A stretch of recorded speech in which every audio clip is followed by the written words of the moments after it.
বন্ধুরা, উড়ান ধারাবাহিকের আজকের পর্বে দেখানো হয়েছে জিএম চট্টরাজের গুন্ডারা শিবকে বেঁধে রেখেছে। তাকে যে প্রচুর মারধর করেছে সেটা শিবের জখম দেখে বোঝা যাচ্ছে।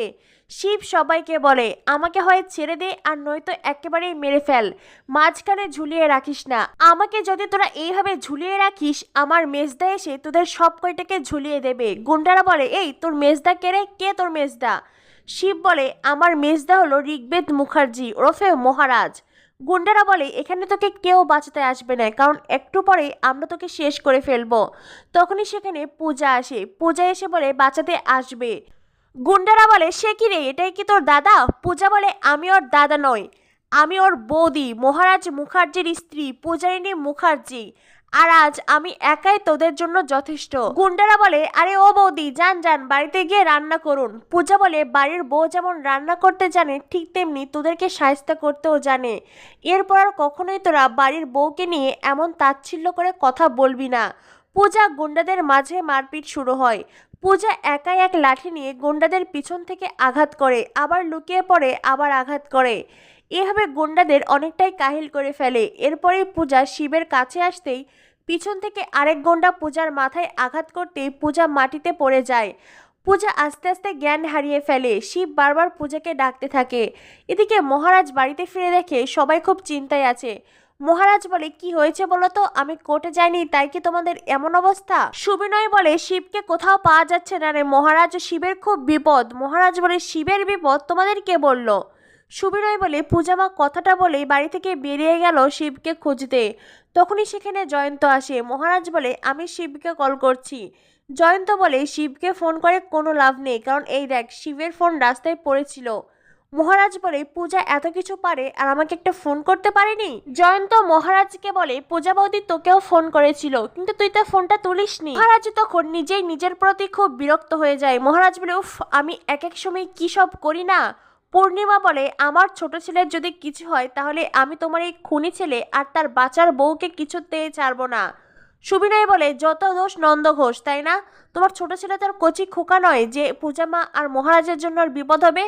মহারাজ বলে, আহ, তোমরা একটু থামো না। তখনই সেখানে জিএম চট্টরাজের কল আসে।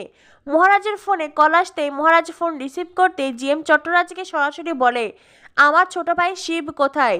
জিএম চট্টরাজ বলে, তুমি তো দেখি অন্তর্যামী, তো তুমি নিজেই খুঁজে বের করো।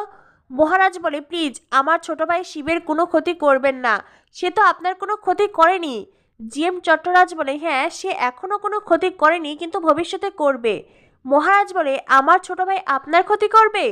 অরিন্দম বলে, হ্যাঁ করবে, সে আমার মেয়ে চিয়ার দিকে হাত বাড়িয়েছে। আমার চিয়া আমার আদরের একমাত্র মেয়ে, আমার নয়নের মণি, আর তাকে কিনা তোমার ছোট ভাই বিয়ে করতে চায়? মহারাজ বলে, আপনার মেয়েকে আমার ভাই কেন বিয়ে করতে চাইবে? জিএম চট্টরাজ বলে, কারণ তোমার ভাই লুভি, তোমাদের মতন এমন থার্ড ক্লাস ফ্যামিলিতে আমি আমার চিয়ামাকে কিছুতেই বিয়ে দেব না, আর সেজন্য তোমার ভাইকে একেবারেই সরিয়ে ফেলবো। মহারাজ বলে, আমার ভাইয়ের যদি কিছু হয় তাহলে আমি পুরো পৃথিবী তোলপাড় করে ফেলবো। জিএম চট্টরাজ বলে, আর যদি পূজার কিছু হয় তো? মহারাজ বলে, মানে? জিএম চট্টরাজ বলে, তোমার আদরের ছোট ভাইকে বাঁচাতে তোমার ছোট্ট বউ সেখানে এসে গেছে, আর সেজন্যই তোমার ছোট্ট ভাই আর ছোট্ট বউকে একেবারে সরিয়ে ফেলবো, তারা আর কখনোই বাড়িতে ফিরবে না।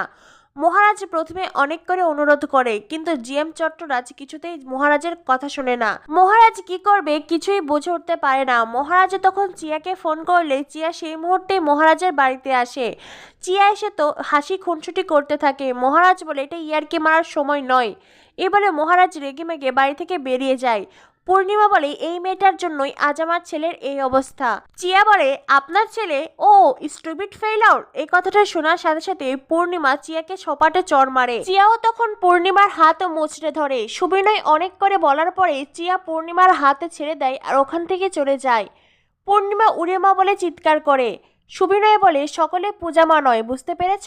পূর্ণিমা তখন চিয়াকে গালমন্দ করতে থাকে। সুবিনয় বলে, চিয়াকে গালমন্দ না করে তুমি বরং তোমার ছোট ছেলের জন্য প্রার্থনা করো। এদিকে গুন্ডাদের সাথে আবারও পূজার মারপিট হয়। গুন্ডারা পূজাকে বস্তায় বেঁধে রাখে আর শিবকে দেয়ালের সাথে ঝুলিয়ে রেখে শিবের সামনে আরো একটি দেয়াল তুলতে থাকে। শিব বারবার চিৎকার করে বলতে থাকে, বন্ধু আমাকে বাঁচাও। তো বন্ধুরা, এইবার মহারাজ শিব আর পূজাকে কি করে বাঁচাবে সেটাই দেখার অপেক্ষা। কি হতে চলেছে উড়ান ধারাবাহিকে পরবর্তী আপডেট পেতে আমাদের সাথেই থেকো। ধন্যবাদ সবাইকে।